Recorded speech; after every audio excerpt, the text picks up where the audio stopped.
안녕하세요, 블루입니다. 이제 동계 캠핑을 앞에 두고 있는데요. 지난 파워뱅크 리뷰 영상에 보여주신 조회수와 600명이 넘는 분들이 구독자가 되어주셔서 감사드립니다. 오늘은 지난 파워뱅크 영상에서 미처 말씀드리지 못한 충전과 스마트 기능에 대해서 경험한 내용을 여러분과 공유할까 하는데요. 오늘의 이야기는 에코플로우사 파워뱅크를 사용하시는 유저분들에게 유용한 정보가 될 수 있고요. 또한 파워뱅크에 관심이 있거나 구입을 앞두고 계신 분들에게 이런 파워뱅크도 있다는 것을 공유함으로써 안목을 넓히는 데 도움이 되셨으면 합니다.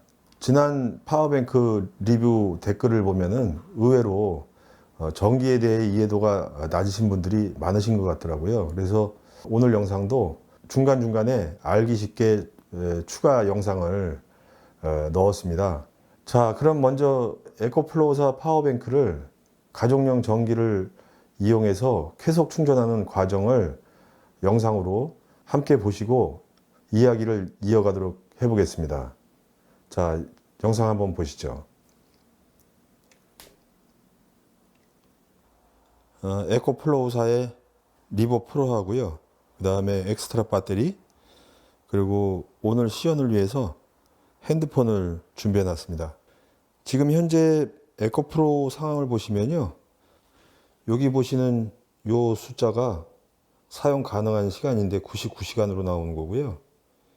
현재 잔량이 46% 남았다는 얘기입니다. 요 위에 있는 요 0 4개는 입력 전압이고요. 밑에 있는 0 4개는 출력 전압을 표시하는 겁니다. 여기 보시면은 여기 조그맣게 까맣게 스위치가 하나 있는데 요거를 뾰족한 걸 이렇게 누르면 요 무선 동조가 켜지고요. 요게 깜빡거릴 때 핸드폰하고 링크가 되는 기능입니다.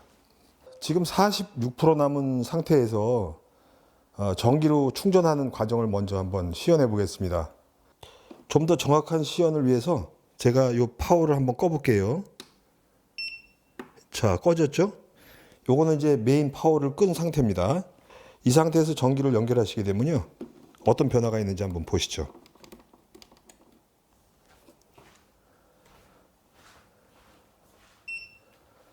이와 같이 자동적으로 파워뱅크가 온이 됩니다.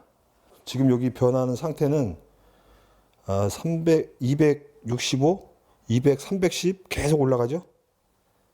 400, 430, 521, 제가 미처 따라가지 못할 정도로 590, 600입니다. 지금 601W, 600. 현재 여기 표시되어 있는 거는 602W, 1W 여기서 왔다 갔다 하고 있는데요. 바로 이게 이제 전기로 충전했을 때 600W로 충전이 되기 때문에 쾌속 충전이 되는 거죠.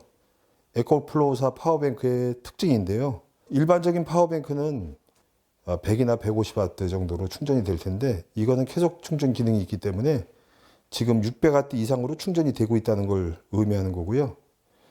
여기 지금 현재 보시면 47%로 늘었죠.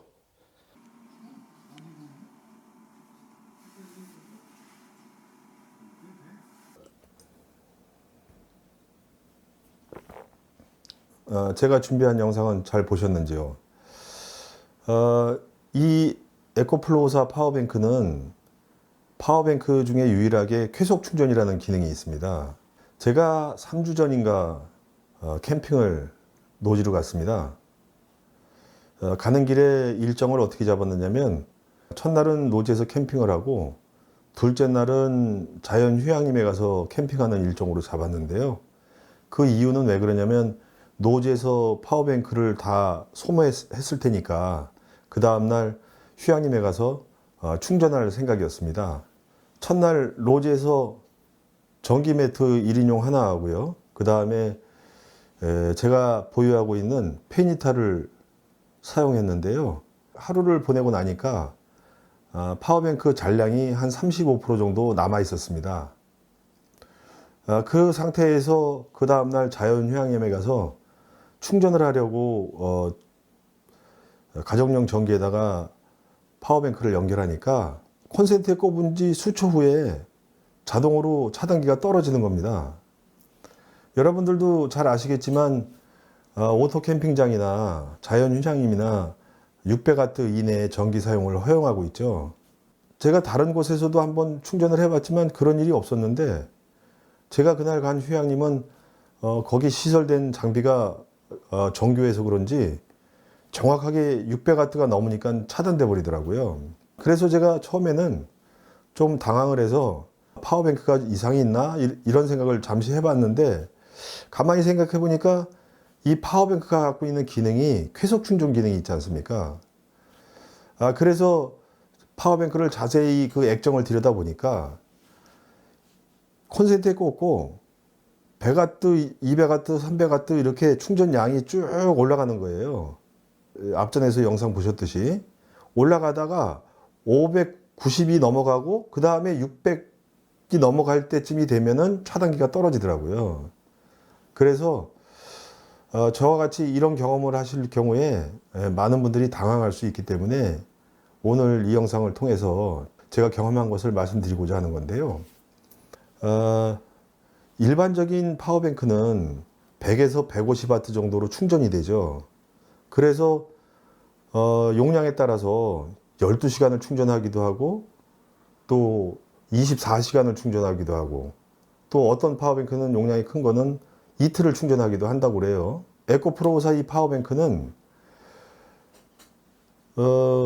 쾌속 충전이라는 기능이 있는 거기 때문에 일반적인 파워뱅크 같이 100W나 150W로 충전했을 때는 쾌속 충전이 안 되겠죠. 그래서 600W가 넘는 전압으로 충전이 된다는 게 특징입니다. 그래야 빨리 쾌속 충전이 되겠죠. 1시간에 80%가 충전이 되려면은. 그러면 집이 아닌 자연 휴양림이나 오토 캠핑장에서 충전을 할 수가 없느냐? 그렇지 않습니다. 제가 이제 그날 어떤 식으로 충전을 했냐면, 이 에코플로우사 파워뱅크는 스마트폰 어플을 이용해서 컨트롤하게 되어 있는 기능이 있습니다. 그 본체에는 조작할 수 있는 게 온오프 스위치들하고 뭐 이런 거밖에 없죠. 다음 영상을 보시고 이야기를 이어가 보도록 하겠습니다. 잠시 보시죠. 저 같은 경우에 지난번에 경험을 해봤습니다만, 이 상태로 휴양림에 가서 충전을 하려니까 차단기가 떨어지더라고요. 왜냐하면 휴양림 전기 와트수가 600W까지 사용할 수 있게끔 시설이 되어 있기 때문에 600W가 넘으니까 차단기가 자동으로 떨어져서 충전을 할 수가 없었습니다. 그래서 그럴 경우에 제가 어떻게 해야 되는지를 오늘 설명을 드리도록 할게요. 핸드폰에서 여기 에코프로라는 어플을 이렇게 다운받게 되면요, 이렇게 쓰실 수가 있죠. 지금 보시면은 여기에 모든 데이터가 나옵니다. 저기하고 동일하죠. 49%, 저기도 지금 본체에서도 49%고요. 그 다음에 일반 충전이라고 되어 있는 요 스위치가 있는데, 요거 꺼져 있죠 지금. 요거를 만약에 이렇게 키시면요, 제가 켜보겠습니다. 자, 이렇게 키는 거죠. 그러면 어떤 변화가 있는지 한번 보시죠. 자, 여기 보시면 저렇게 바꿔주니까 여기 변화가 생기셨죠.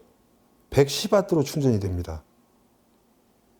예, 그러니까 아까는 40%대에서 지금 충전을 시작했는데 벌써 전기로 하니까 금방 쾌속 충전이라 55%가 됐는데요. 휴양림에서 만약에 차단기가 떨어진다 그러면은 일반 충전으로 충전을 설정 변경을 해 주셔야 됩니다. 이러면 차단기가 안 떨어지겠죠. 대신 이 리버프로 말고 다른 파워뱅크 같이 충전 시간이 길어지겠죠. 왜냐면 시간당 110W로 충전이 되니까 충전 시간이 길어지는 겁니다. 여기 보시면 일반 충전으로 되어 있죠. 자, 다음에 다시 그러면 이제 휴양림이 아니고 가정용 전기로 충전할 거다. 그럴 때는 빨리 충전을 해야 되겠죠. 쾌속 충전 기능이 있으니까. 그래서 그때는 요거를 이렇게 꺼주시면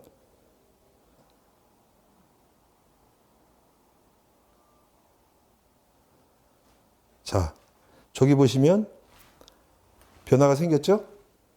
390, 400, 420, 430, 60, 70, 90, 530, 591, 612W로 지금 충전이 되고 있습니다. 613W.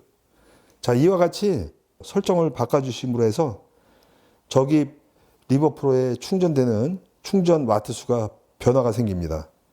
간혹 충전이 다 100%가 안 된다 그러시는 분들이 계세요. 그거는 방전과 충전이라고 해서 100%가 되느냐 80%가 되느냐 60%가 되느냐 설정하실 수 있게 되어 있습니다. 여기서 지금 100%로 해 놓으셔야 되고요. 이와 같이 에코프로사 파워뱅크는 굉장히 스마트한 기능을 갖고 있습니다. 자, 영상은 어떻게 보시니까 이해가 가시죠? 이와 같이 스마트폰을 통해서 일반 충전으로 전환을 해준 후에 충전을 하니까 당연히 차단기가 떨어지지 않겠죠. 다만 충전 시간이 8시간인가 이렇게 소요된 걸로 제가 기억하고 있는데요. 바로 이제 일반 파워뱅크 같이 충전하는 겁니다, 이게. 에코프로사 파워뱅크를 쓰시는 분이라면 혹시 휴양림이나 이런 데 가서 차단기가 떨어지면 당황하지 마시고 핸드폰하고 링크를 하셔가지고 일반 충전으로 전환을 해주시면 되고요. 최근에 댓글을 달아주신 분이 계신데 이런 말씀을 하셨어요. 그 용량 가지고는 택도 안 된다. 제가 그분에게 장문으로 설명을 드렸습니다만 또 다른 분들도 또 그런 경우가 있을 수 있겠다 싶어서 오늘 리뷰에 잠시 말씀을 드리면요. 우리가 가정에서는 무한대로 쓰지 않습니까? 전기를. 그런데 이 파워뱅크라는 거는 특성 자체가 일정량을 저장해 갖고 전기가 없는 야외에서 사용하는 장비잖아요. 그런데 집에서 전기를 생각하는 개념으로 만약에 쓴다고 생각하면 밖에 나가서 부족할 수가 있죠. 파워뱅크는 어떻게 운용하느냐가 중요하다라고 말씀드리는데 그분 같은 경우에는 제가 보지는 않았으니까 뭐 추측입니다만 저의 경우를 먼저 설명을 드려볼게요. 그분의 댓글 중에 소비 전력이 오르락 내리락 하더라. 파워뱅크에서 보니까 맞습니다. 오르락 내리락 합니다. 그런데 어떤 경우에 그렇게 오르락 내리락 하느냐면 전기 매트 같은 경우에는 온도 감지 센서가 있으니까 예를 들어서 적정 온도 단수가 있잖아요. 단수를 설정해 놓으면 적정 온도가 되면 소비 전력이 줄었다가 그게 또 온도가 낮아지면 다시 소비 전력이 올라가고 그러니까 오르락 내리락 변동성이 있어요. 그래서 그 오르락 내리락 하는 거는 신경 쓸 필요가 없습니다. 다만 우리가 일반적인 제품하고 달리 전열 제품, 열을 발생하는 제품, 드라이기도 그렇고요. 온열 매트도 그렇고요. 이런 제품들은 소비 전력이 높아요. 그러니까 드라이기 같은 경우에는 1800W씩 먹지 않습니까? 전기 매트는 제가 쓰고 있는 거는 1인용 매트를 2개를 쓰고 있는데 하나는 독일산 보이로 매트고요. 하나는 우리나라 중소기업 건데 메이커 이름은 제가 모르겠습니다. 그런데 여러분도 아시다시피 온열 매트는 단수가 있잖아요. 설정 단수가. 제가 쓰고 있는 것들은 7단까지 있는 것 같아요. 그러면 맥시멈으로 7단까지 놓고 쓰는 경우가 있고 3, 4단이나 놓고 쓰는 경우가 있는데 저 같은 경우에는 3단이나 4단 정도에 놓고 사용합니다. 그런데 그거를 예를 들어서 7단까지 올려놓고 그리고 사용하신다. 그러면 그 매트가 소비하는 최고 전력으로 소비가 되겠죠. 저 같은 경우에는 파워뱅크를 쓸 때는 물론 캠핑장에 가서는 그냥 꼽아놓고 씁니다만 파워뱅크를 쓸 때는 잠시라도 제가 전기 매트를 사용하지 않을 때는 꺼줍니다. 그렇게 해서 조금씩의 전기들을 아껴서 한정된 파워뱅크 용량을 활용하셔야 된다라는 말씀을 드리고 싶고요. 페니타는요. 페니타를 어떻게 사용하셨는지는 제가 모르겠습니다만 지난 파워뱅크 리뷰에서 제가 말씀드렸듯이 처음에 키고 끌 때 그때 소비 전력이 450W씩 먹어요. 그래서 저는 캠핑을 가서 페니타를 이용할 때 어지간하면 켜거나 끄는 거를 자주 하지 않습니다. 왜 그러냐면 그때 소비되는 전력이 높기 때문에 그냥 켜놓으면 그냥 난방 중에는 16에서 17W밖에 안 먹거든요. 몇 번이고 켰다 껐다를 반복한다라고 하면은 전력 소비가 막대하죠. 그렇게 운영하시면은 파워뱅크 한정된 용량에서 얼마든지 부족한 상황이 나오기 때문에 저는 캠핑 가서 파워뱅크를 이용해서 페니탈을 사용하게 되면은 끄고 키는 거는 올 때까지 끄질 않습니다. 16에서 17W씩 밖에 안 먹으니까 그냥 놔두는 게 더 전기 절약에 오히려 더 도움이 되는 겁니다. 저는 밤새 쓰고 35%의 전기가 남아서 휴양림에 가서 충전하려고 했었다라는 말씀을 드렸죠. 어떻게 쓰느냐가 그래서 중요한 겁니다. 저는 저 개인적인 생각을 좀 말씀드린다면 캠핑을 저는 하면서 어떤 생각을 하면서 캠핑을 하느냐면요. 우리 일상은 늘 풍요롭고 불편함이 없죠. 그런데 캠핑을 가보면 많이 불편하죠. 화장실에서부터 시작해가지고 캠핑이라는 자체가 불편함 속에서 지내는 게 캠핑이라고 저는 생각을 하는데 왜 그러냐면 우리가 풍요와 편리함 속에 살다가 그런 불편함을 좀 경험을 함으로써 우리 일상이 얼마나 편리하고 좋은 환경에서 사는지도 한번 되돌아볼 수 있는 기회다. 그런 생각을 하고요. 사실 제가 블루밍을 만들기 전까지는 텐트 치고 지내는 유저였거든요. 그런데 그 텐트 치는 과정이 번잡하고 힘들고 그렇죠. 저는 그 텐트 설치하고 캠핑하는 거를 즐긴다는 게 뭐냐면 그 과정이 되겠죠. 텐트 설치하고 세팅하고 뭐 이렇게 하면서 꾸미는 그런 재미로 캠핑을 했었거든요. 그런데 이제 나이를 좀씩 먹어가니까 좀 그런 것들이 좀 힘에 부치고 그래서 저는 가끔 텐트를 설치하고 캠핑을 지금도 합니다만 이 파워뱅크도 아무리 좋고 훌륭한 파워뱅크라도 사용자가 어떻게 운용하느냐 저는 그 과정이 참 즐거운 것 같아요. 캠핑에서 텐트 치고 타프 치고 이러는 과정을 즐기듯이 이 파워뱅크를 사용하면서 저는 캠핑을 끝날 때까지 이 용량 내에서 잘 운영하는 그런 재미를 저는 즐깁니다. 캠핑이라는 게 또 한편으로 나가서 보면은 의외의 상황을 만날 때가 있어요. 그런데 그런 문제를 하나씩 해결해 나갈 때 저는 쾌감을 느끼고 즐거워요. 그런 것이 캠핑의 묘미다. 저는 그렇게 생각을 하는데 그거는 이제 제 개인적인 생각이고 어떤 분들은 가서 술 마시고 뭐 이러는 걸 즐기는 분도 계실 수 있고 다른 생각을 갖고 있는 분들도 많이 있겠죠. 그런데 그분들이 틀리다는 소리는 아닙니다. 그러니까 오해는 하지 마시고요. 그거는 서로 생각하는 가치관이 다르고 그런 거기 때문에 저와 다른 생각을 하고 있는 분도 존중을 한다라고 말씀드리고 싶고요. 오늘 제가 여기에 설명드린 이 내용 잊지 마시고요. 태양 패널을 저는 쓰고 있지 않습니까? 그런데 이거를 활용할 기회가 별로 없더라고요. 그럴 바에는 차라리 차량 충전 기능을 활용해서 시거잭을 이용해서 충전하는 게 110W로 안정적으로 충전이 되니까 오히려 그게 활용도가 높다 싶고요. 태양 패널은 조건이 맞아야 되니까 제가 보기에는 이 에코플로의 태양 패널을 쓴다는 건 좀 아니지 않은가 그런 생각을 하게 됩니다. 긴 시간 시청해 주신 여러분 감사드리고요. 다음에 더 좋은 영상으로 그리고 유익한 영상으로 찾아뵙도록 노력하겠습니다. 감사합니다.